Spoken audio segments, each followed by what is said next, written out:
பகவத்கீதை 18வது அத்தியாயம் 4வது வகுப்பு 2வது ஸ்லோகம். ஸ்ரீ பகவானுவாச்ச காம்யானாம் கர்மணாம் ந்யாசம் சந்நியாசம் கவயோ விதுஹு சர்வ கர்ம பலத்யாகம் பிராகுஸ்த்யாகம் விசக்ஷணாஹ. ஸ்ரீ பகவானுவாச்ச காம்யானாம் கர்மணாம் ந்யாசம் சந்நியாசம் கவயோ விதுஹு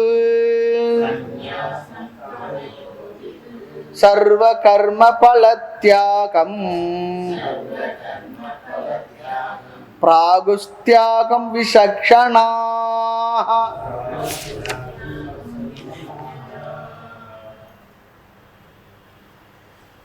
இந்த ஸ்லோகம் 2வது ஸ்லோகம் 3வது ஸ்லோகம். இந்த 2 ஸ்லோகங்களில் பகவான் சந்நியாசம் என்றால் என்ன, தியாகம் என்றால் என்ன என்ற கருத்துக்களை ரிஷிகள், முனிவர்கள், சான்றோர்கள், மற்றவர்கள் எப்படி கூறுகின்றார்கள், என்னவென்று சொல்கின்றார்கள்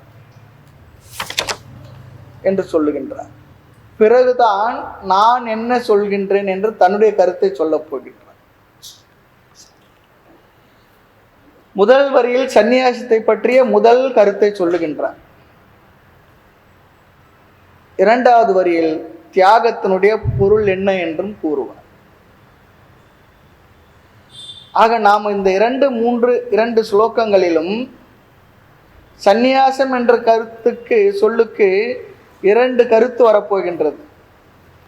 தியாகம் என்ற சொல்லுக்கு 2 ஒப்பீனியன் இல்லை, ஒரே கருத்து தான். சந்நியாசம் என்ற சொல்லுக்கு 2 கருத்துக்களும், தியாகம் என்ற சொல்லுக்கு ஒரு கருத்தையும் நாம் பார்க்க போகின்றோம்.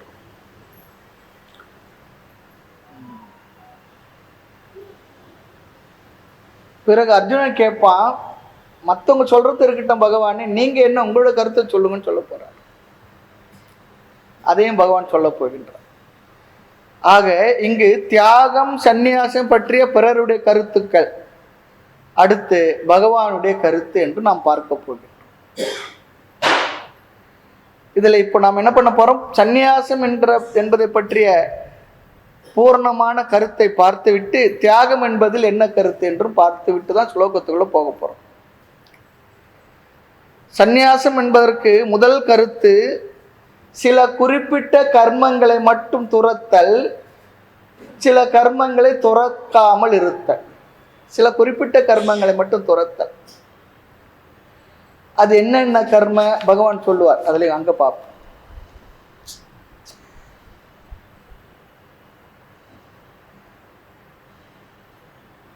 என்ன கர்மத்தை மட்டும் துறத்தல்,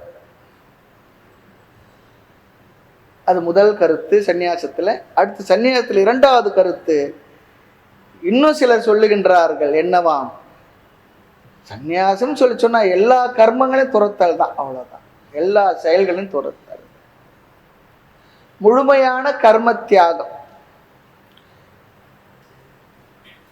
ஆக நம்ம நல்லா புரிஞ்சுக்கணும், சில கர்மங்களை மட்டும் துறந்தாலே சந்நியாசம் என்று சொல்லலாம் என்று சிலர் சொல்லுகின்றார்கள்.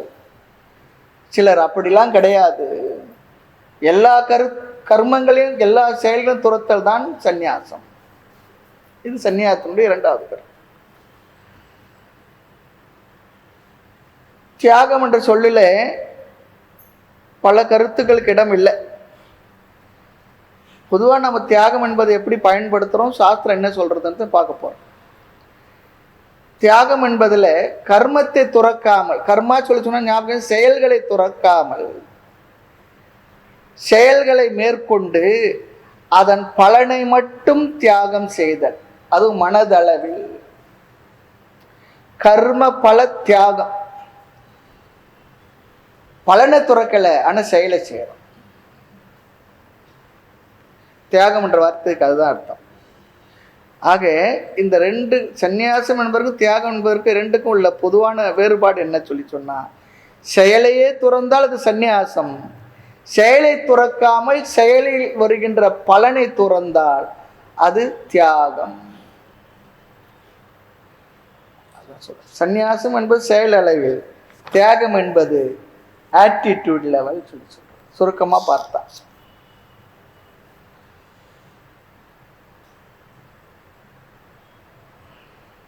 இந்த கருத்து தான் பொது சமுதாயத்து உலகத்தில் பொதுவாக நிலவி வருகின்றது.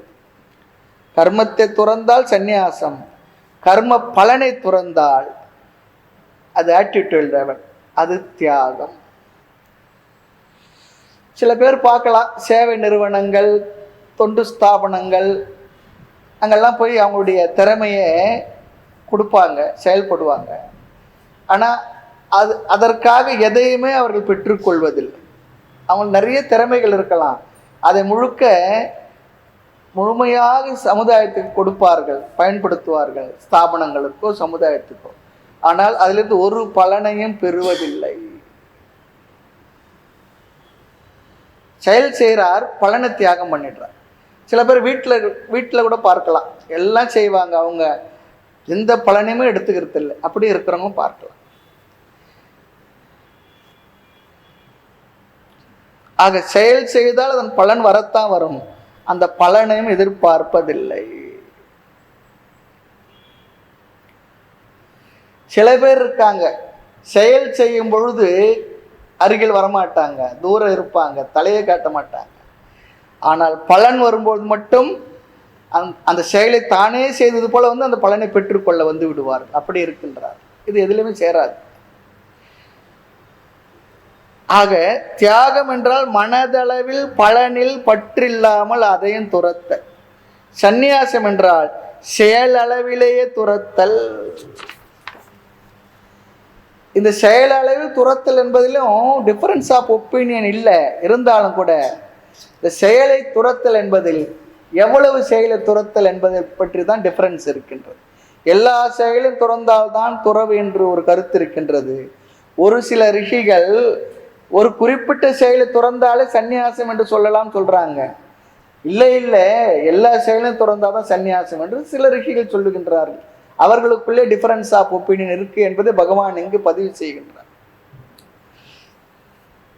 அது இறுதி என்னன்னா, சந்நியாசம் என்றால் செயல் அளவில் நிகழ்வது, தியாகம் என்றால் பாவனை அளவில்.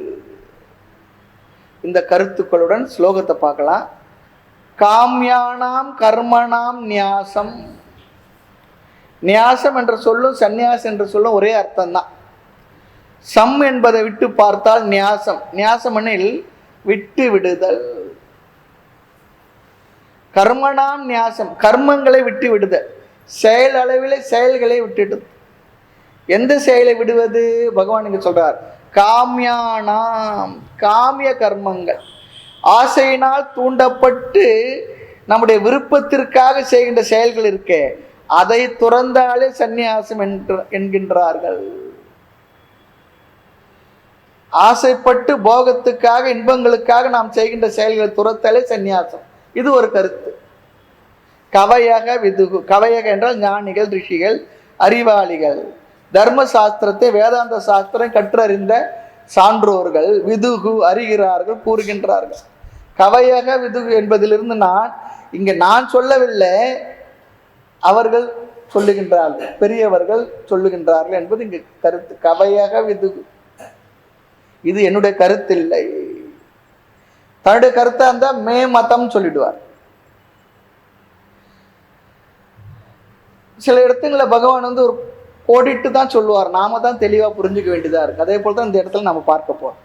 கவையக விதுகு, ரிஷிகள் கருதுகிறார்கள் என்ன, காமிய கர்மத்தை மட்டும் துறப்பது சந்நியாசம் என்று கூறுகின்றார்கள்.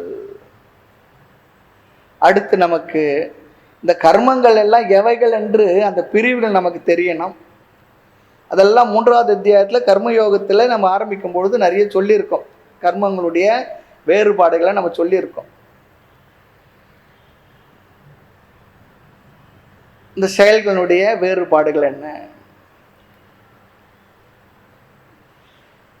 இங்க காமிய கர்மம் சொல்லி சொன்னா எது காமிய கர்மம்? நாம் விரும்பி செய்கின்ற செயல்கள்.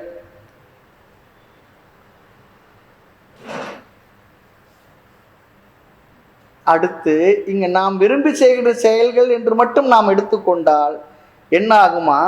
கீத வகுப்புக்கு நாம விரும்பி தானே வரோம். கீத வகுப்பு நாம் விரும்பி தானே வரோம். ஆகையினால இங்க ஒரு கிளாரிபிகேஷன் கொடுக்கிறார். இன்பத்துக்காக போகத்துக்காக விருப்பப்பட்டு செய்கின்ற செயல். இப்ப கீத கிளாஸ் வர்றது எதுக்காக?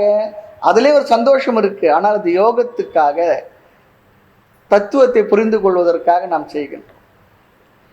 ஆக அடுத்து இன்னொரு கிளாரிபிகேஷன் என்ன? சரீர இந்திரியங்களுக்கு சுகத்தை தரும் காரியங்கள் எல்லாம் காமியம்.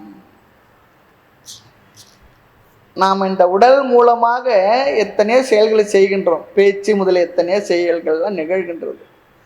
சில செயல்கள் கடமையாகின்றது, சில செயல்கள் கடமைகள் இல்லை.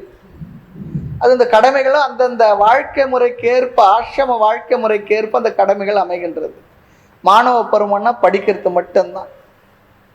இல்லறத்தில் இருந்தால் பொருள் ஈட்டுவது, அலுவலகத்துக்கு போகிறது, வீட்டை பார்க்கறது, உறவுகளை பராமரித்தல், தாய் தந்தரை பார்ப்பது, நம்முடைய மூதாதையர்கள் செய்கின்ற செயல்கள், சமுதாய கடமைகள் இத்தியாதி எல்லாம் டியூட்டி ஆகிடும். இந்த இடத்துல டிவி பார்க்கறது நம்முடைய டியூட்டியான்னு சொல்லி சொன்னா என்ன சொல்லுவோம்?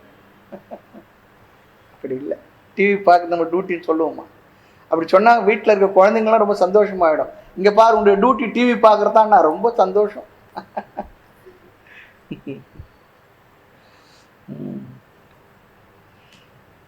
டிவி பார்க்குற விஷயத்தில் நம்ம பார்க்கலாம், பார்க்காது இருக்கலாம், விருப்பப்பட்டு செய்யலாம் இல்லையா? எந்த சேனல் வேணும்னு பார்க்கலாம். ஆக இங்கே காமிய கர்மம் என்று சொன்னால் நம்முடைய இன்பத்துக்காக மட்டும் மேற்கொள்கின்ற செயல்கள். இன்னொரு உதாரணம் சொல்லுவாங்க, பொதுவாக சொல்கிறது. நிறைய பேர் வீடுகளில் டைனிங் டேபிளில் சாப்பிட்டு முடித்து வந்த பிற்பாடு அந்த டிவி இருக்கிற ஹாலில் வந்து உட்காந்தாங்கன்னா கொஞ்சம் நேரம் அங்கே என்ன வரும்னா நிறைய ஃப்ரிட்ஜில் இருந்து நிறைய ஐஸ்கிரீம், சில விதமான சில பொருள்கள்லாம் வரும், நட்ஸ் எல்லாம் வரும். அதெல்லாம் வேறு சாப்பிடுவாங்க, நொறுக்கு தீனி, அது சாப்பிட்டு முடிப்பாங்க. அப்போது அப்படி சாப்பிட்றது பசிக்காகவா அல்லது உணவுக்காகவா தேவைக்காக சாப்பிட்றோமா? அதெல்லாம் கூடுதல் தான், அதிகப்படியான விஷயங்கள் தான். இன்பத்துக்காக சாப்பிட்றோம். ஆக இன்பத்துக்காக மட்டும் எத்தனையோ செயல்களை நாம் செய்து கொண்டிருக்கின்றோம். அதை ஒருவன் துறந்தால் அதை சந்நியாசம் என்று அழைக்கலாம். அப்படின்னா வேற என்னென்ன கர்மங்கள் இருக்கு? பகவான் ஒன்றை மட்டும் சொல்லியிருக்கார். 3வது அத்தியாயத்தில் பார்த்துருக்கிறோம். 5 விதமாக கர்மாவை பிரித்திருக்கின்றார்கள். அதில் முதல் கர்மா நித்திய கர்மா. ரொம்ப விரிவாக பார்த்துருக்கின்றோம். சாஸ்திரங்கள் சொல்லப்பட்ட இந்த கர்மாவெல்லாம் அழகாக பிரித்து சொல்லியிருக்காங்க. இங்கே ரொம்ப 1-2 வார்த்தைகள் தான் விளக்கம் பார்க்க போகிறோம். ஏன்னா இது முடிவுரை தானே. அதனால் நித்திய கர்மா அன்றாடம் நாம் நம்முடைய வாழ்க்கையில் கடைபிடிக்க வேண்டிய சில முறையான கர்மங்களை சாஸ்திரம் சொல்லி இருக்கின்றது. காலை எழுந்தது முதல் இரவு படுக்கின்றார் நித்திய கர்மா. அந்தந்த ஆசிரமத்து என்னென்ன கர்மாவோ அதெல்லாம் இருக்கு. காலையில் எந்திரிச்சோடனே குளிக்கிறது கூட ஒரு விதமான செயல் தான். உடலை தூய்மையாக வைத்துக் கொள்வது, அணிகின்ற ஆடைகளை தூய்மையாக வைத்துக் கொள்வது. ஆக நித்திய கர்மா இது மட்டும் இல்லை. நித்திய கர்மா சொல்லி சொன்னால் காலை முதல் இரவு வரை நமக்கு சாஸ்திரமான முறையான வாழ்க்கை முறைகளை செய்து கொடுத்திருக்கின்றது. அதெல்லாம் நித்திய கர்மா. 2வது நைமித்திக கடமைகள், நைமித்திக கர்மா. ஒரு நிமித்தத்துக்காக செய்வது, அன்றாடம் வராது, எப்போ ஒரு சமயத்தில் வரும், அக்கேஷனாக வரும். திருமணம் அல்லது ஜாத்த கர்மா, குழந்தை பிறக்கிறது, அப்புறம் வீடு புதுசாக கட்டின கிரக பிரவேசம் பண்ணுறோம், அல்லது எத்தனை யாக யஜ்ஞங்கள்லாம் செய்கின்றோம். சில நேரத்தில் அவர் இறந்தால் அந்தியேஷ்டி, இறந்து விட்டால் செய்கின்ற செயல்கள். இதெல்லாம் என்ன? நைமித்திகம், ஒரு நிமித்தமாக எப்போ ஒரு சமயத்தில் செய்கின்ற செயல்கள். அதுதான் நைமித்திக கர்மா. பிறகு காமிய கர்மா. காமிய கர்மான்னு இப்போதான் பார்த்தோம், இன்பத்துக்காக நாம் செய்கின்ற செயல்கள். 4வது நிஷித்த கர்மா. நிஷித்த கர்மான்னு சொல்லி சொன்னா சாஸ்திரங்களினால் விளக்கப்பட்ட கர்மா. சுராம் ந பிபேத், மது அருந்தாது வேதம் சொல்கின்றது. ஹிம்சா ஹிம்சாம் ந குர்யாத், மற்றவர்களை ஹிம்சை பண்ணாது, சொல்லாலும் செயலாலும். அது பிறருடைய பொருளை அபகரிக்காது, திருடாது, பொய் சொல்லாது, இப்படியெல்லாம் எதையெல்லாம் செய்யக்கூடாது என்று சொல்லியிருக்கிறதோ, டோன்ட்ஸ் சொல்றோம் பாருங்க, செய்யக்கூடாதவைகள், விளக்கப்பட்டவைகள், அதெல்லாம் நிஷித்த கர்மம். பிறகு ஐந்தாவது பிராயசித்த கர்மம். பிராயசித்த கர்மா சொல்லி சொன்னால் நாம் அறியாமைனா சில நேரத்தில் சில தவறுகளை செய்திருவோம், அது நம்ம மனதில் குற்ற உணர்வாக இருந்துகிட்டு இருக்கோம். அந்த குற்ற உணர்வை போக்கிக் கொள்வதற்காக செய்கின்ற சில விதமான கடமைகள், செயல்கள், பூஜைகள், மற்றதெல்லாம் பிராயச்சித்த கர்மா. அப்படி இருக்க நிறைய இருக்கு பிராயச்சித்தமாக பண்ணுறோம். சில நேரம் ஒரு உதாரணம் பார்த்தா, சில வார்த்தையை பேசியிருப்போம் சிலர் இடத்துல, அதை அவர்கள் தவறாக புரிஞ்சிக்கிட்டு இருப்பாங்க, இல்லை நம்ம தெரியாமல் சொல்லிட்டு இருப்போம். அவர்கள் ஹர்ட்டாக இருக்கான்னு சொல்லி தெரிஞ்சவங்க என்ன சொல்லுவோம்னா, இப்படி நினச்சி சொல்லலை, இருந்தாலும் நீங்கள் ஹர்ட்டாக இருந்தீங்கன்னா சாரி என்னை மன்னிச்சிருக்குன்னு கேட்குறோம் பாருங்க. அதுதான் சிம்பிளாக பார்த்தா அது பிராயச்சித்த கர்மா. என் செயல்னால உங்களுக்கு துயரம் வந்ததுன்னா என்னை மன்னிச்சிடுங்கோ.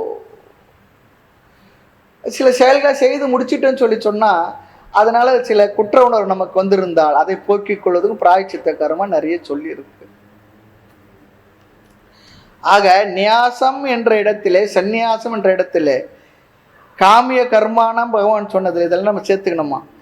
காமிய கர்மா, நிஷித்த கர்மா, பிராயச்சித்த கர்மா, இந்த மூன்றையும் சேர்த்துக்கணுமா. இவைகளை எல்லாம் விட்டு விடுதல்.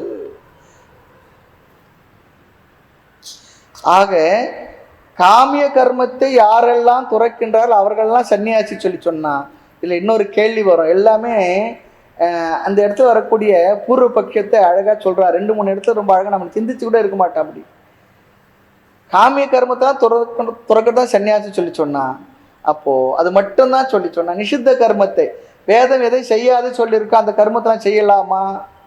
இல்லை, நிஷித்த கர்மத்தை நீ துறக்கணும். ஏன்னா பகவான் காமிய கர்மத்தை துறக்க சொல்லியிருக்காரு. நிஷித்த கர்மத்தை நான் செய்கிறேன்னு சொல்லி சொன்னா, இல்லை அது செய்யவே கூடாது, செய்யவே கூடாது. அப்புறம் பிராயச்சித்த கர்மத்தை நீ துறந்துடுன்னு சொல்லி சொல்கிறார். பிராயச்சித்த கர்மா என்பது இல்லறத்தில் இருப்பவங்க மற்றவங்களுக்கு ஏதோ அந்த தோஷம் இந்த தோஷம் அப்படி இப்படிலாம் சொல்லிட்டு என்ன பண்ணுறாங்க. ஒருத்தர் அழகாக சொன்னார், திருமணத்துக்கு முன்னே நிறைய அந்த தோஷம் இந்த தோஷம் சொன்னாங்க, ஒரே ஒரு தோஷம் மட்டும் என் இடத்துல மிச்சமாக இருந்தது, அது என்ன சந்தோஷம். திருமணத்துக்கு பிற்பாடு அதுவும் போயாச்சுன்னா.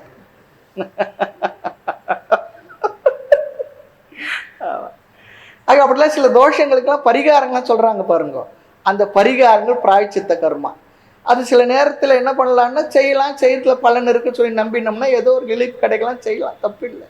ஆனால் சன்னியாச வாழ்க்கைக்கு வந்து விட்டவன் அந்த பிராயச்சித்த கர்மா விட்டுடணும். அப்படி ஏதாவது சில சிரமங்கள் இருந்தால் அதை அவன் அனுபவித்து தீர்க்கின்ற சக்தியை உடையவனாக இருக்கணுமே தவிர பிராயச்சித்த கர்மா கிட்டே போகக்கூடாது.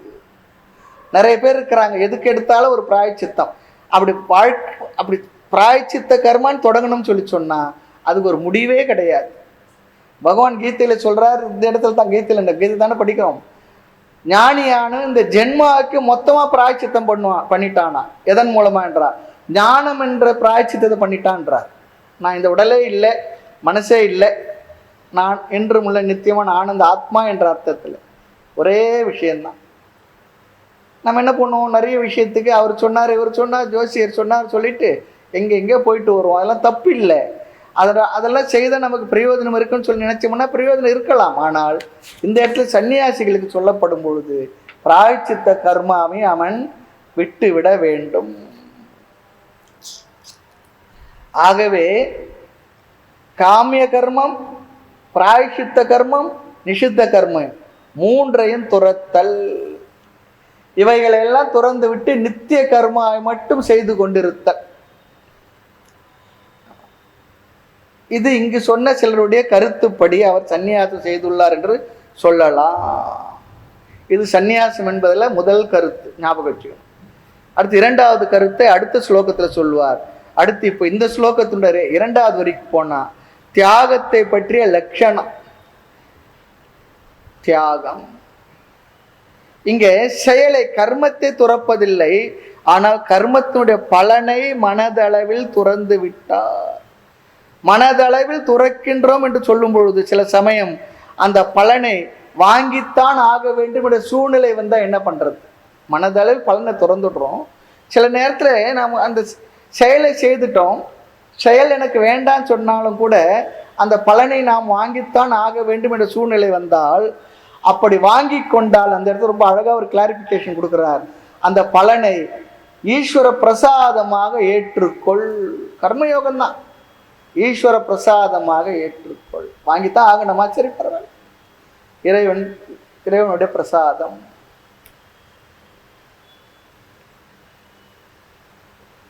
அது அப்படி நினைச்சோம்னா அது தியாகம் சொல்லி சொல்றார். கர்ம பலனை தியாகம் பண்ணும். அது எனக்கு கொடுத்தது இல்லை, அது இறைவனுடைய பிரசாதம். இறைவனுடைய பிரசாதம் சொன்னவர் கூட அங்கே ஒன்றுமே இல்லை. அடுத்து தியாகம் என்பதற்கு ஃபைனலாக ஒரு மீனிங் சொல்றாங்க, டோட்டல் அக்செப்டன்ஸ், முழுமையாக ஏற்றுக்கொள்வது, விளைவுகளை முழுமையாக ஏற்றுக்கொள்வது. அது நினைச்சபடி வந்தாலும் சரி, நினைக்கபடி வராவிட்டாலும் சரி, முழுமையாக ஏற்றுக்கொள்வது. சில சமயம் கடமையை விட்டு விடுதல், சில சமயம் கடமைகளை செய்கிறோம், செய்தாலும் பலனை விட முடியாமல் இருப்போம். சொல்லுவாங்க, வாயில கொண்டு வந்து திணிச்சிட்டாருங்க சொல்றோம். அப்போ என்ன பண்றது, முழுங்கித்தான் ஆகணும். அப்போ அந்த பலனை எடுத்துக்கொள்கின்றோம். என்னவாக, பகவானுடைய திருவருள் பிரசாதமாக ஏற்றுக்கொள்கின்றோம். அதுவே தியாகம் தான் சொல்றார். இன்னொன்று சொல்றார், தியாகத்துக்கு ஒரு அர்த்தம், டிமாண்ட் பண்ணாமல் இருக்கிறது தான் தியாகமா. எங்கெல்லாம் டிமாண்ட் வைக்கிறோமோ அது தியாகத்துக்கு அர்த்தம் இல்லை. சொல்லுவாங்க, எல்லாம் எனக்கு எதுவும் வேண்டாங்க, இருந்தாலும் அப்படின்னா இழுப்போம். இருந்தாலும் சொல்லு, சுதந்திர போராட்டத்தில் தியாகிகளாக இருந்தவங்கலாம் நிறைய பேர் எல்லாத்தையும் விட்டாங்க. சில பேர் இந்த தியாகிகள் பென்ஷன் கூட வேண்டாம், அதுக்காக நான் போராடலன்னு சொல்லிட்டேன். சில பேர் என்ன பண்ணாங்க, ஏதோ அவங்க கூட இவங்க கூட இருந்தவங்கலாம் என்ன பண்ணாங்க, அதுக்குரிய ப்ரூஃப் எல்லாம் காட்டி வாங்கினாங்க. அவங்கள கௌரவிக்க வேண்டியது நம்முடைய கடமை, தர்மம், அது வேறு, அது இல்லைன்னு சொல்லலை. இருந்தாலும் ரொம்ப உயர்ந்த நிலையில நம்ம பார்க்கும் பொழுது அதற்காக நான் செய்யவில்லை. ஆக தியாகி சொல்லி சொன்ன நிபந்தனை அற்றவன், எந்த கண்டிஷனுமே அவன் போடுறது இல்லை, அவ்வளவுதான். அன்கண்டிஷனலா, கண்டிஷன் மேல கண்டிஷன் போட்டு அவர் தியாகி இல்லைன்னு அர்த்தம். அதைத்தான் பகவான் இங்கு சொல்றார், சர்வ கர்ம பல தியாகம். சர்வ கர்ம என்று சொல்லி சொன்னா எல்லா செயல்களிலிருந்தும் பலம், அதனுடைய பலனிலிருந்து தியாகம், விட்டு விடுதல். எல்லா செயல்களையும் செய்தாலும் அந்த செயல்களிலிருந்து வரக்கூடிய பலன் அத்தனையையும் விட்டு விடுதல், தியாகம் செய்தல். அதுதான் தியாகம் என்ற சொல்லுக்கு அர்த்தம் சொல்லி சொல்றேன். அனைத்து செயல்களின் பலனையும் விட்டு விடுதலை தியாகம் என்று பிராகு அழைக்கின்றார்கள். யார் அப்படி அழைக்கின்றார்கள்? விசக்ஷணாக, ஞானிகள், சான்றோர்கள், ஆன்றோர்கள், ரிஷிகள், முனிவர்கள், பெரியவர்கள், இத்தனை வார்த்தை போட்டுன்றார். அவர்கள் அழைக்கின்றார். எல்லா கர்மத்திலிருந்தும் வருகின்ற பலனை விட்டு விடுதலை தியாகம் என்று அழைக்கின்றார்கள். ஆக சந்நியாசம் என்றால் காமிய கர்மம், நிஷித்தம் போன்ற கர்மாக்களை துரத்தலைத்தான் சந்நியாசம் என்று சொல்கின்றோம். தியாகம் என்றால் எல்லா செயலுடைய பலனையும் துறந்து விடுதல். இது ஆட்டிடியூட் லெவல்ல தான், மனதின் அளவில், பாவனை அளவில் இருப்பது. கர்மம் செய்கிறார், கர்மம்னா ஞாபகம் வச்சுங்க. ஆமாம், கர்மம் கர்மம்னு சொல்லி சொல்ற வார்த்தையை கேட்டுட்டு என்னவோ இது ஒரு கர்மமா போச்சுன்னு நினைக்கக்கூடாது. கர்மம் சொல்லி சொன்னா செயல் அல்லது செயலினுடைய விளைவு. சொல்லியிருக்கேன்னு நினைக்கிறேன். ஒருத்தர் கர்மயோகத்தை பற்றி ரொம்ப விரிவாக பேசினாராம், அவர் பெரிய ஒரு பேச்சாளர். ஒருத்தர் முன்ன உட்காந்து ரொம்ப தலையாட்டி ரசித்து கேட்டாராம். சில நாட்கள் கேட்டுட்டு நிகழ்ச்சியோட முடிவில் எல்லாரும் போன பிற்பாடு நின்றுட்டு இருந்தா. இவர் நினைச்சார் ஏதோ கேட்க போறார். அவர் கிட்டக்கு வந்து கேட்டாரா, இந்த கர்மம் கர்மம் சொன்னீங்களே, இல்லை சிலர் இறந்து போயிட்டா கடைசியில் 16ஆம் நாள் பண்றாங்களே, அதை பத்தியா பேசுனீங்கன்னு கேட்டாராம். அவர் என்ன நினைச்சிருப்பார்? அவரு கர்மம் கர்மம்னு அவர் நினைச்சிருப்பார். அந்த அளவுக்கு தான் கேட்டல் நடந்திருக்கு. ஆக தியாகம் என்றால் எல்லா கர்மத்துடைய பலனையும் துறந்து விடுதல். இது ஆட்டிடியூட் லெவல்னு சொல்லி பார்த்தோம். ஆக கர்மம் செயலை செய்கின்றான், பலனை துறக்கின்றான். இந்த இடத்தில் சர்வ கர்ம என்பதை கவனமா புரிஞ்சுக்கணுன்றார். ரொம்ப அழகாத்தான் சொல்லியிருக்காங்க பெரியவங்க. எல்லா செயலினுடைய பலனை துரத்தல் என்று சொல்லி சொன்னால் பலனைத்தானே துறக்கணும். அப்போ நான் எல்லா கர்மத்தையும் செய்யலாமா? வந்துடுறான் பூர்வபக்ஷி. நிஷித்த கர்மா சாஸ்திரம் நீ வேண்டாம் என்று சொன்ன செயலை செய்துட்டு பலனை துறந்துடுறேனே, அந்த கேள்வி வந்துடுது இல்லையா? அப்படிலாம் யோசித்திருப்போமானே தெரியல. இருக்காங்க, இது போல ஆட்கள்லாம் இருக்காங்க. ஞானகாண்ட விஷயத்தில் போனால் பூர்வபக்ஷி கேட்குற கேள்வியெல்லாம் பார்த்தீங்கன்னா, அப்பா இப்படிலாம் யோசிக்க முடியுமான்னு தோணும். அவ்வளோ கேள்வி இருக்காங்களேன்னா இருக்காங்க, இன்றைக்கே இருக்காங்க அப்படி ஆட்கள்லாம். நிஷித்த கர்மத்தை எதெல்லாம் செய்யக்கூடாது சொல்கிறதோ சாஸ்திரம் அதெல்லாம் செய்து விட்டு பலனை திறந்துடுறனே அப்படி சொல்ல முடியாது. ஏனென்றால் நிஷித்தம் என்று சொன்னாலே செய்யக்கூடாது என்று விளக்கப்பட்ட கர்மாக்கள். நாம் செய்யக்கூடாத கர்மத்தை செய்கின்ற என்று எப்படி சொல்ல முடியும்? அடுத்து இந்த காமிய கர்மம் என்றதுல ஒரு சந்தேகம் வருமா? இதையும் ஒரு கிளாரிஃபிகேஷன் பண்றாரு பாருங்க. காமிய கர்மத்தை எதுக்கு செய்கிறோம்? ஒன்றை அடைய வேண்டும் என்று ஆசைப்பட்டு அதற்காக செய்கின்ற செயல். அப்போ செய்தோம்னா அதோட பலன் நமக்கு வரத்தான ஒரு ஆசைப்பட்டு செய்யறது வருமே. அந்த இடத்துல அது தியாகம் பண்ணுறதுக்கு என்ன அர்த்தம் சொல்லி சொன்னார், ரொம்ப அழகாக சொல்றார். அது செய்யலாம், ஆனால் அங்கே பலனை துறக்க வேண்டும் சொல்லி சொன்னா அதுக்கு ஒரு அர்த்தம் ரொம்ப அழகாக சொன்னார். இந்த நாக்கு மரத்து போகிறது ஏதோ ஆயின்மெண்ட் போட்டுட்டு ஐஸ்கிரீம் சாப்பிட்டா எப்படி இருக்குமோ அது போல செயலே ஆசைவாசப்பட்டு செய்யறது, அதில் எப்படி பலனை துரத்தல்?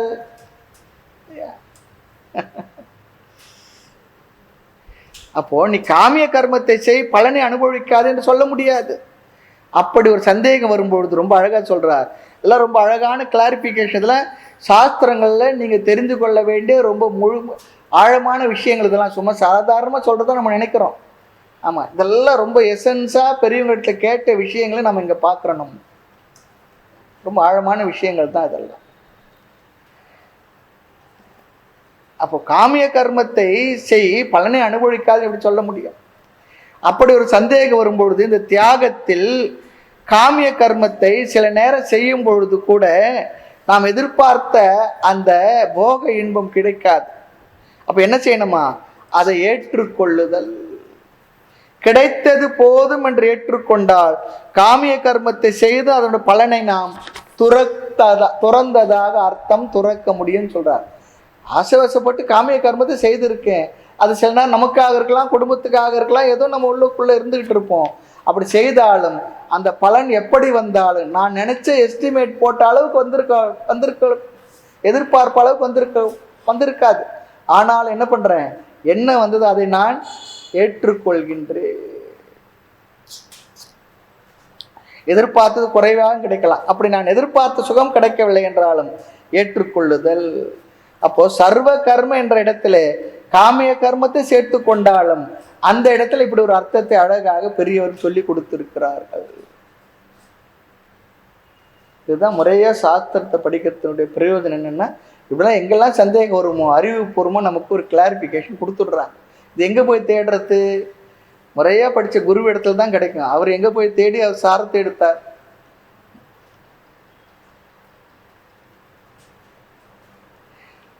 ஒரு நாள் முழுக்க இல்லை வாரம் முழுக்க உட்கார்ந்து நம்ம குரு பல நூல்களை பார்த்து அல்லது அவருடைய குரு இடத்துல கேட்ட விஷயத்தை நமக்கு என்ன பண்ணுறாருன்னா அழகாக கொடுக்குறாரு.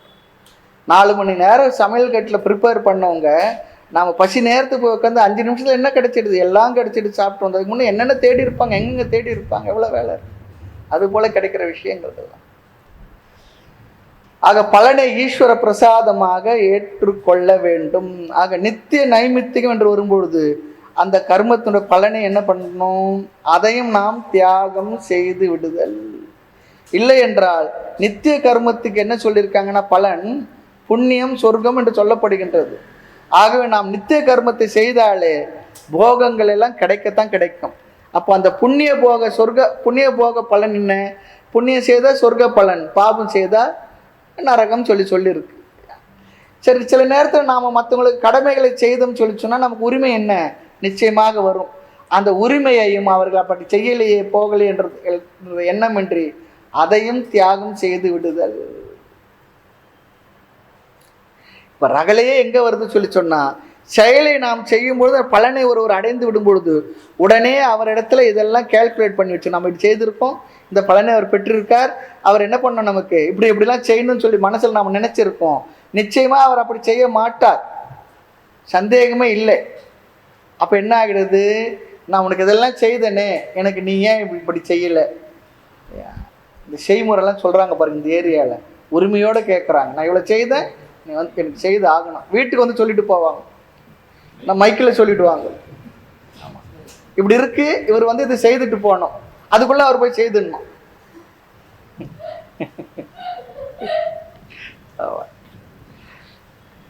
ஆக இது ஒரு பிசினஸ் போல, கடமை போல ஆகி. ஆக அப்படி இல்லாமல் நாம் நம்முடைய கடமைகளை செய்கிறோம். பயனை அடைந்தவர்களிடம் ஒரு நன்றி கூட எதிர்பாராமல் இருத்தல். என் கடமையை செய்து கடமை அவ்வளோதான், முடிஞ்சு போச்சு, அதோட முடிஞ்சு போச்சு. அதுக்கு மேலே ஒரு சின்ன எக்ஸ்டென்ஷன் கூட வேற எதையுமே நான் நினைக்கல. அது ஒரு அற்புதமான உயர்ந்த மனநிலை. அதை தியாகம் செய்தல், அதுதான் தியாகம் சொல்லி சொல்றார். அப்போ நாம் ஒருவருக்கு ஒரு உதவி செய்து விட்டு அவர்கிட்ட ஒன்றுமே எதிர்பார்க்கவில்லை என்றால் அதற்கு பெயர்தான் தியாகம். அமைதிக்கு பெயர் தான் சாந்தி சொன்னது போல அதற்கு பெயர் தான் தியாகம். அப்ப தியாகம் என்பதற்கு பொருள், நம்மிடம் இருந்து என்ன செய்ய வேண்டுமானாலும், என்ன செயல் வேண்டுமானாலும் வெளிப்படலாம். ஆனால் அந்த பலனில் பற்று இன்மை, பலனை விட்டு விடுதல், வரும் பலனை ஏற்றுக்கொள்ளுதல், அதை இறைவனுடைய பிரசாதமாக பாவித்தல், இதுதான் தியாகம். ஆக இந்த ஸ்லோகத்துல முதல் வரியிலே காமியானாம் கர்மனாம் நியாசம் சொல்லி சொன்னார். காமியானாம் கர்மனாம் சொல்லி சொன்னார். காமிய கர்மத்தை துரத்தல் சந்நியாசம் என்று சிலர் சொல்லுகின்றார்கள். கவையக விதுகு, பெரியவர்கள் அப்படி கூறுகின்றார்கள். அடுத்து தியாகம் என்பது சர்வ கர்ம பல தியாகம். எல்லா செயல்களையும் செய்தாலும் எல்லா செயலுடைய பலனை மனது அளவில் துரத்தல் அல்லது ஸ்தூலமாக கூட துறந்து விடுதல். பலனை துறந்தால் அது தியாகம் என்று சொல்லப்படுகின்றது. அது யார் சொல்றாங்க? அதுவும் விசக்ஷனாக சில ஞானிகள் அப்படி கூறுகின்றார்கள். இனி அடுத்த ஸ்லோகத்தில் சந்நியாசத்துக்குரிய இரண்டாவது அபிப்பிராயத்தை சொல்லுவார். மூன்றாவது ஸ்லோகம். தியாஜ்யம் தோஷவதித்யேகே கர்ம பிராகுர்மனிஷிணஹ யஜ்ஞதான தப கர்ம நத்யாச்சமிதி சாபரே. தியாஜ்யம் தோஷவதித்யேகே கர்ம பிராகுர்மனிஷிணஹ யஜ்ஞதான தப கர்ம நத்யாஜ்யமிதி சாபரே.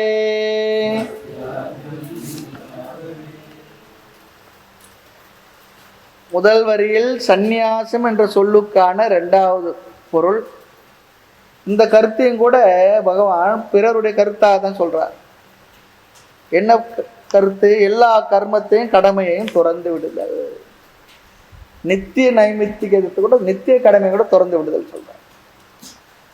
காமிய கர்மத்தை மட்டும் திறந்தா போதாது, எல்லாத்தையும் நித்திய கடமைகளை திறந்துடுன்னு சொல்லி சொல்றார். இன்னொரு யோசித்து சொல்றாராம், எல்லா கர்மத்தையும் திறந்தால்தாம நான் சன்னியாசனம் எடுத்துக்குவேன். இப்படி விதவிதமான கருத்துக்கள் சன்னியாசத்தை பத்தி இருக்கு. ஆக இந்த மூன்றாவது ஸ்லோகத்துல எல்லா கர்மத்தையும் துரத்தல் தான் சன்னியாசம். ஸ்லோகார்த்தத்தை பார்க்கலாம். கர்ம பிராகுர் மனிஷினஹ, கர்ம தியாஜ்யம். இங்கு கர்மத்துக்கு அட்ஜெக்டிவ்லாம் போடல. காமிய கர்மம் சொல்லி அடைமொழி இல்லாமல் சர்வ கர்மம் சொல்லி இங்க அர்த்தம் எடுத்துக்கணுமா. கர்ம தியாஜம் சொல்லி சொன்னா ஒருத்தர் கேட்கிறாரா, அது கர்மமா செயலா? உடனே சொல்ல திறந்து முடிஞ்சு போச்சு. செயலே இல்லை. எல்லா செயல்களையும் துறக்க வேண்டும். ஏன்? தோஷவது, கர்மாவில் குறை இருக்கின்றது, தோஷம் இருக்கின்றது, ப்ராப்ளம் இருக்குன்னு சொல்றாங்க.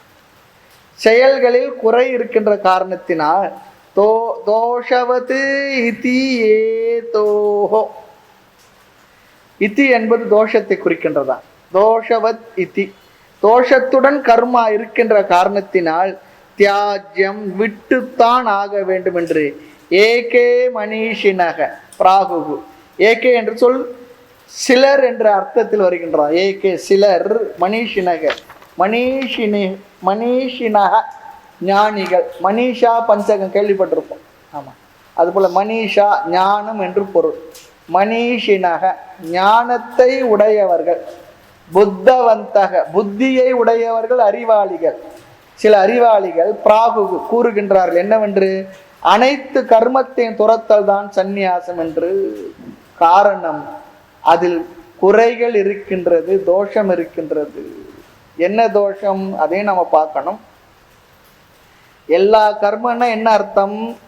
எல்லா கர்ம என்றதை நான் புரிந்து கொள்ள வேண்டியது நித்திய நைமித்திக காமிய நிஷித்த பிராய்ச்சித்த எல்லா கர்மத்தையும் தொடர்ந்தோம். எல்லா கர்மத்தையும் தொடர்ந்தோம். எல்லா கர்மத்தை துறந்து விட்டால் என்ன பண்றது? என்ன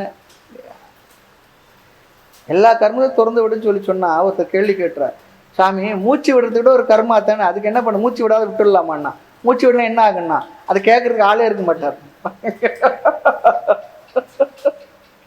ஜடத்தை போல எந்த செயல மூவ்மெண்ட் இல்லாம அப்படியே இருக்க வேண்டி வந்துடுமே. அது போல எல்லா கர்மத்தை திறந்து எடுத்தா அப்படி சொல்லி சந்தேகம் வரும்போது இந்த இடத்துல கர்ம என்ற சொல்லுக்கான பொருளை நாம் புரிந்து கொள்ள வேண்டும். எந்த இடத்துலலாம் நமக்கு வாய்ப்பு கிடைக்குமோ, சாஸ்திர வாக்கியங்களை தவறா புரிஞ்சுக்குவோமோ, அந்த இடத்தெல்லாம் சாஸ்திரத்தினுடைய முறையான உபதேசங்களை அழகாக நம்முடைய உரையாசிரியர் சொல்லி கொடுத்துட்றாங்க. அதுதான் இங்க விசேஷம். இதெல்லாம் முறையாக சாஸ்திரம் படிக்கும்பொழுது தான் எவ்வளோ அழகாக பெரியவங்க நமக்கு அமைச்சு கொடுத்துருக்காங்கன்னு சொல்லி தோணும். நமக்கு எந்த இடத்துல நமக்கு எந்த இடத்துல சந்தேகம் வரும், சந்தேகம் வருதோ இல்லையா, அந்த சந்தேகத்தை அவர்களே எழுப்பி இந்த இடத்துல இதுதான்பா அர்த்தம், இப்போ வராமல் இருக்கலாம், பின்னால் வந்துடும், அல்லது யாருன்னா நம்ம இடத்துல எழுப்பிடுவாங்க அந்த சந்தேகத்தை. நாம் ஒழுங்காக கீதை படிச்சிருக்கேன்னா இதை பற்றிலாம் தெரியுமா உனக்குன்னும் பொழுது, ஆமாம் இப்போ தெரியல, ஒரு மாதிரி சந்தேகமாயிடும். அப்படிலாம் வரக்கூடாதுன்னு சொல்கிறார். ஒரு நூலை படிச்சுன்னு சொல்லி சொன்னால் அந்த நூலில் இருக்கக்கூடிய எல்லா விஷயங்களும் சந்தேகமர நமக்கு புரிந்திருக்க வேண்டும். கற்க கசடற, கற்க கசடற கற்க, நிற்க அதற்கு தகுதியில சிரவணமன நிதித்தியாசம் மூணையும் சொல்லிட்டார் திருவள்ளுவர். அழகான குறள் அது. கற்க, கற்க வேண்டியது கற்க இல்லையா, கசடற கற்க, நிற்க அதற்கு தக. 7 வார்த்தையில 1.25 வரியில எவ்வளவு அழகா சொல்லிடுறாரு பாரு. ஆக இந்த கர்மா என்ற சொல்லுக்கான பொருளை நாம் புரிந்து கொள்ளணும். கர்மா என்பதை 2ஆ பிரிக்கிறோம்.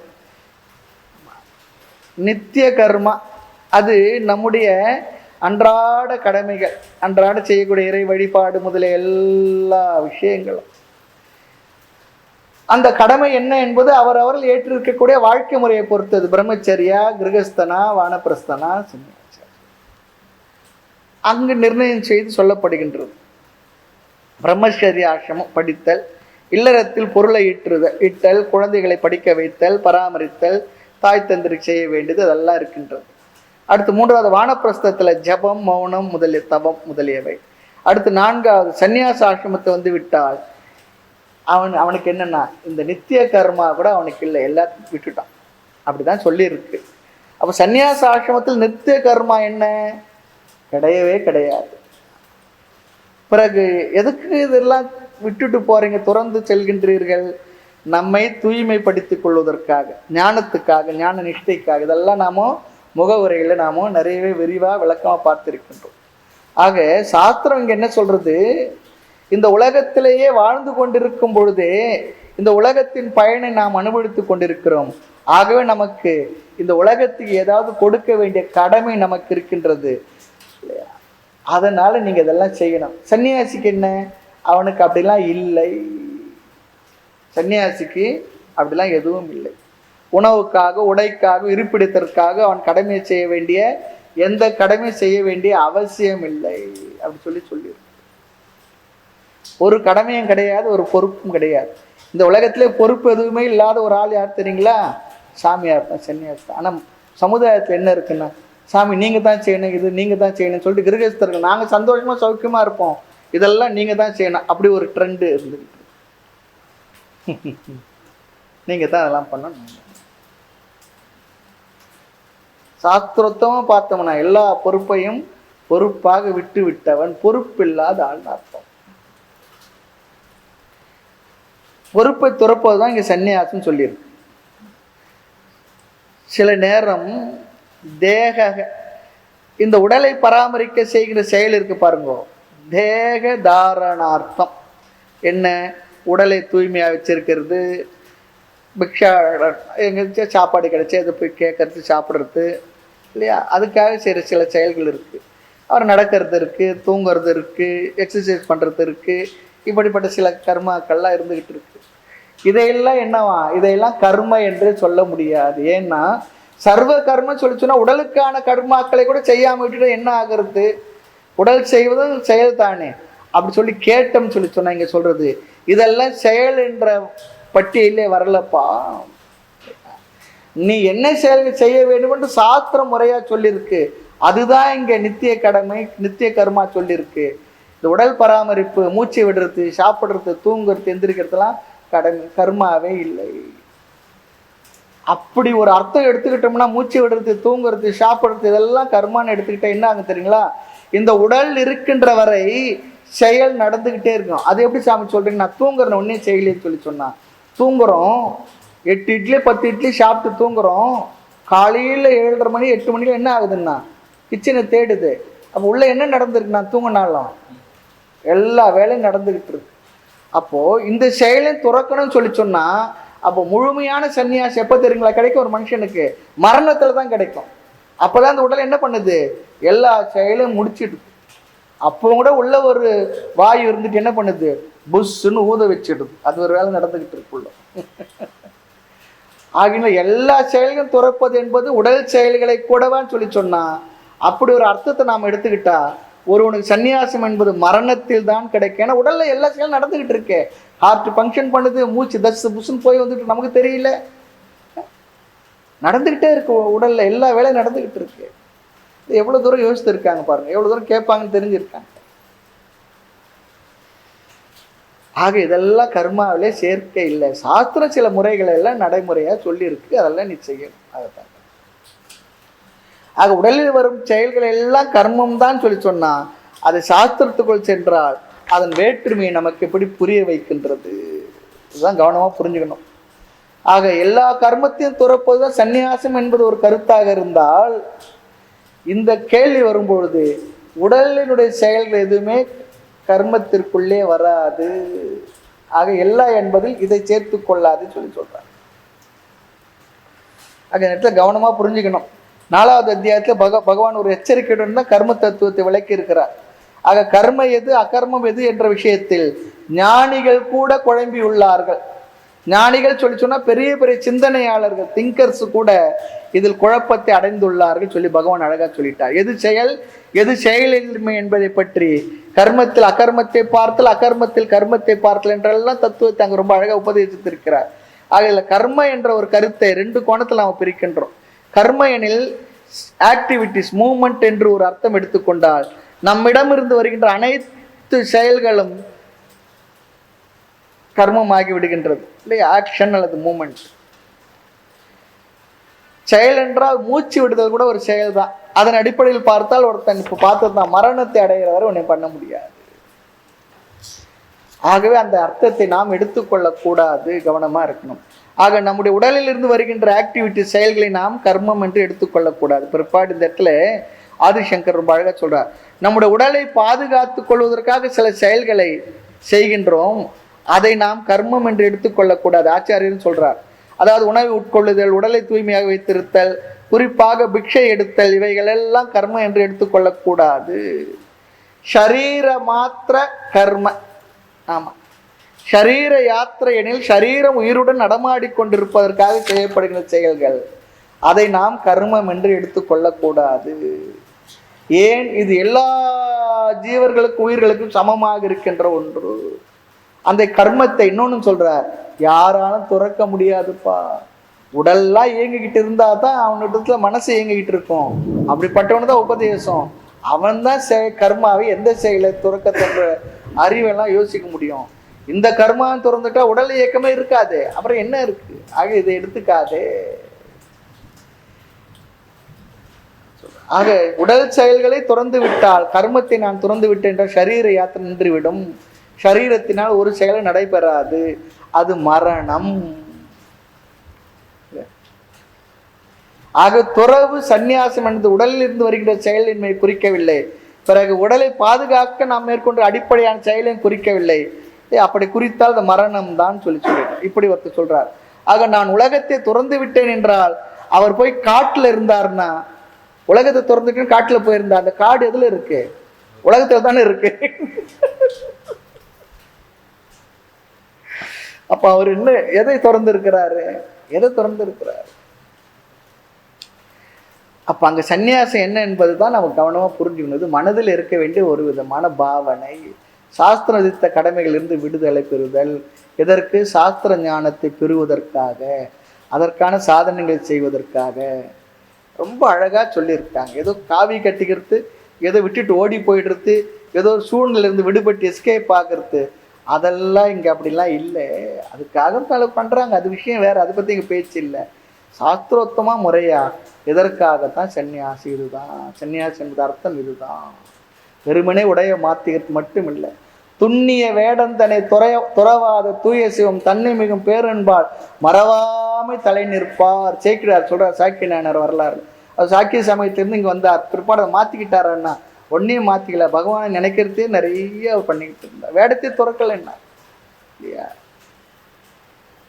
இது ஒரு அடையாளத்துக்காக ஏதோ ஒன்று காரணத்துக்காக பண்ணிக்கிடுறோம். அதுக்கு ஒரு முறை இருக்கு, மரியாதை இருக்கு. ஆக 18வது அத்தியாயத்தில் வருகின்ற வரையிலும் இந்த இடத்துல இன்னொரு கருத்து, அர்ஜுனனுக்கு சந்தேகம் இருந்து கொண்டிருக்கின்றது. எந்த விஷயத்தில்? சந்நியாசம் என்ற விஷயத்தில்.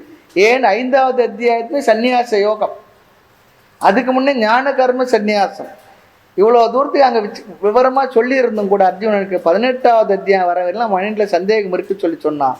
இந்த சந்நியாசத்தை பற்றிய விஷயம் அவ்வளவு ஆழமானது என்பது இங்கு புரிகின்றதான்னு கேட்கிறார் உரையாச்சு. அதுக்காக அர்ஜுனன் ரொம்ப மந்த புத்திக்கார, அவனுக்கு புரியல அப்படிலாம் சொல்லிட்டாரு. அப்படியும் இல்லை. இருந்தாலும் அந்த வார்த்தையினுடைய அர்த்தம் ஆழமானது, அந்த விஷயம் ஆழமானது, இந்த கருத்து மிக சூட்சமமானது. ஆக சந்நியாசம் துறவு என்பது உடலில் இருந்து வருகின்ற செயலை துரத்தலோ, உடலை பாதுகாக்க நாம் மேற்கொள்ளும் செயல்களை துரத்தலோ இல்லை. பிறகு பகவான் இங்கு அனைத்து கர்மத்தையும் துறப்பதை தான் சந்நியாசம் என்று ஞானிகள் கூறுகின்றார்கள் சொல்லும் பொழுது, பிற்பாடு இது எதை குறிக்கின்றது? நம்முடைய கடமை அல்லது குறிப்பிட்ட அல்லது நம்முடைய சங்கல்பத்திலிருந்து உருவாகின்ற செயல்களை எல்லாம் துரத்தல், பொறுப்பை துரத்தல், திட்டமிட்டு நாம் செயல்களை எல்லாம் செய்யாமல் இருத்தல், அல்லது நாமே சில செயல்களை உருவாக்கி அந்த செயல்களை நாம் சார்ந்திருந்து செய்வதெல்லாம் இருக்கு பாருங்க, அதையெல்லாம் துரத்தல். பைண்டிங் ரிலேஷன்ஷிப், அதை துரத்தல். நம்ம எதெல்லாம் பந்தப்படுத்துமோ அந்த உறவுகளை துரத்தல், உரிமைகளை துரத்தல், உடைமைகளை துரத்தல். நான் அவைகளெல்லாம் பாதுகாக்கின்றேன் என்ற எண்ணத்தை துரத்தல். உண்மையிலே நாம அதை பாதுகாக்கிறோம் முடியுமா? ஆனா ஒரு வகையில பார்த்தா அந்த பொருள் நம்மை பாதுகாக்குன்னு சொல்லிட்டு எல்லாத்தையும் வாங்கிடுவோம். வாங்கி வச்சுட்டு என்ன பண்ணுவோம்? அதை பாதுகாத்துட்டு நாம உட்காந்துக்கிட்டு இருப்போம். அதான் நடக்கிறது. பூட்டி வச்சுட்டு அதுக்கு ஒரு ஆளை போட்டுட்டு அவன் சரியா இருக்கான அதை நாம பார்த்துக்கிட்டு, உண்மையில அது நம்மளை பாதுகாக்கல, நாம தான் பாதுகாத்துட்டு உட்காந்துக்கிட்டு இருக்கிறோம். பிசாசாட்டம்.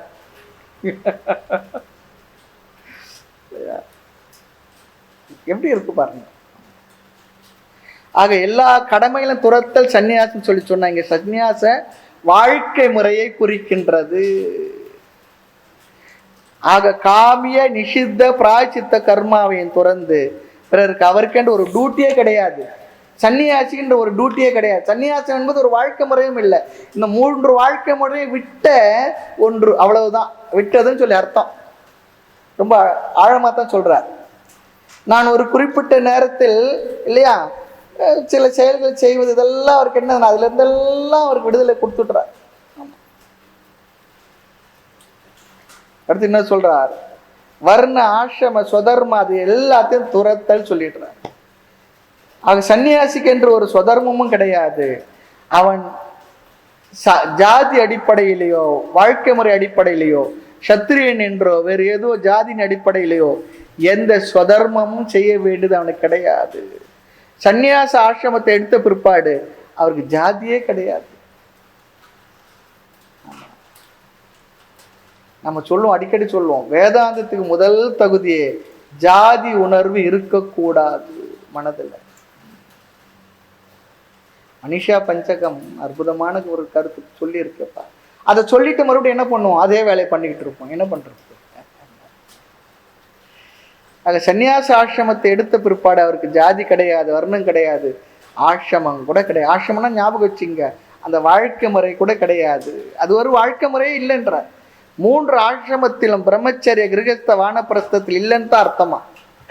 இந்த 3ம் இல்லாதவன் என்று சொல்வதற்கு தான் சன்னியாசம் என்று பொருள் என்றார். ரொம்ப ஆழமான கருத்து தான். இல்லைன்னா என்ன ஆயிடுன்னா, கிரகஸ்தன் சொல்லி இருந்தது, அப்புறம் நான் சன்னியாசி அது வேற ஒரு பாயிண்ட், இன்னொன்று எக்ஸ்ட்ரா வேற ஒன்று வந்து உட்காந்துக்கிட்டு. நான் சன்னியாசி ஒரு 100 கிலோ மண்டை மேலே உட்காந்துக்கிட்டு இருக்கோம். ஆனால் சன்னியாசி எல்லாம் என்னை வந்து நான் நமஸ்காரம் பண்ண, அதை பண்ண, இதை பண்ணோம். எத்தனையோ வரையறைகள் டிவிஷன்ஸுக்குள்ள நாம் அகப்பட்டிருக்கோம். இது இன்னொரு வரையறை நம்மளை போட்டு அப்படியே பைண்ட் பண்ணிடுச்சு. அந்த எண்ணமும் அவனுக்கு ஆத்மா சன்னியாசம் இல்லை, கிரகஸ்தனம் இல்லை.